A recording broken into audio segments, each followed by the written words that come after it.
Buenos días, mi nombre es Camilo Vélez Osorio del grado 1101 y el día de hoy les voy a hablar sobre la acción de tutela.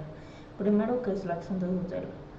La acción de tutela es una figura jurídica establecida en la Constitución y en la ley para la defensa de los derechos fundamentales, es decir, aquellos derechos personalísimos inherentes a la persona humana, aunque en ciertos casos las personas jurídicas también ostentan derechos fundamentales.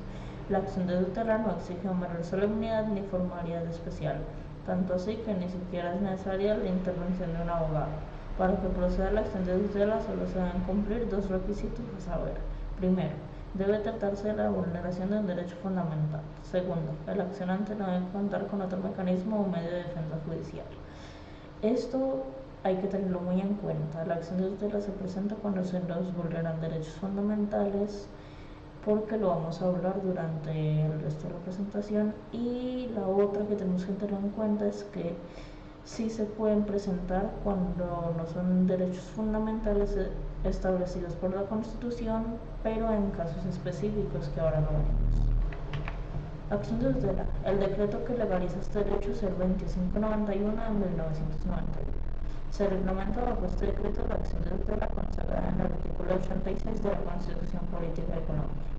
Artículo 1. Toda persona tendrá acción de tutela para reclamar ante los jueces en todo momento y lugar, mediante un procedimiento preferente y sumario, por sí mismo o por quien actúe a su nombre, la protección inmediata de sus derechos constitucionales fundamentales cuando quiera que estos resulten vulnerados o amenazados por la acción o la omisión de cualquier autoridad pública o de los particulares. Todos los días y horas son hábiles para interponer acción de tutela. Protegidos por la tutela. Para garantizar los derechos constitucionales fundamentales. Cuando una decisión de tutela se refiere a un derecho no señalado expresamente por la Constitución como fundamental, por pura naturaleza permite su tutela para casos concretos. La Corte Constitucional le dará prelación en la revisión a esta decisión. Sus características, como ya hablamos, solo procede por la vulneración o violación de derechos fundamentales. Procede cuando no existen otros medios de protección, pero también es procedente cuando hay otros medios de defensa, siempre y cuando se utilice como un mecanismo transitorio para evitar un prejuicio irremediable. Es prioritaria en cuanto al procedimiento. Los términos son más cortos. 10 días desde la presentación para resolver.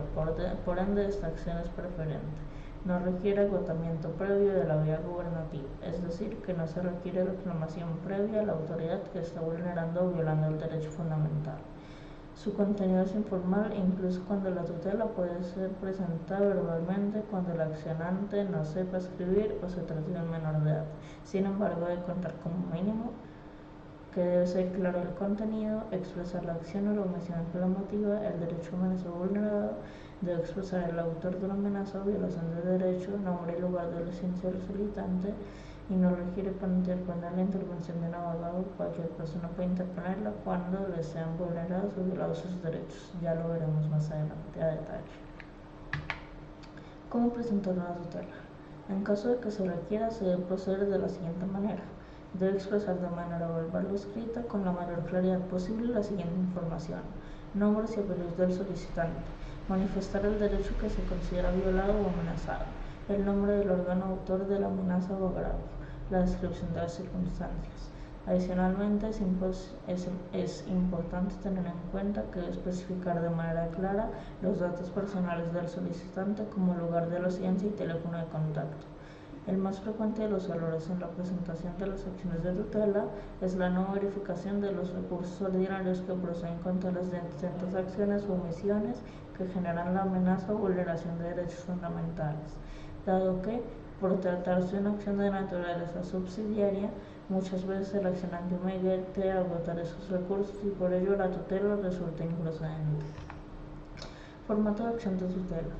La tutela debe contar con los siguientes elementos: asunto, que en este caso es acción de tutela. El accionante es el que coloca la tutela.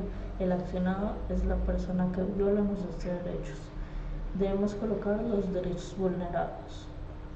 Debemos a continuación colocar los hechos. Aquí debemos narrar todo lo que ocurrió y cómo nos vulneraron nuestros derechos. Fundamentos de derecho. los derechos que te han sido vulnerados, las peticiones. Acá pedimos que se defienda nuestro derecho bajo el artículo de la Constitución que declara el derecho y le ordenamos a la unidad que ocurra algo para frenar esa vulneración del derecho. Ahora el juramento. Juramos que no hemos promovido la misma tutela ante otra autoridad judicial. Las pruebas.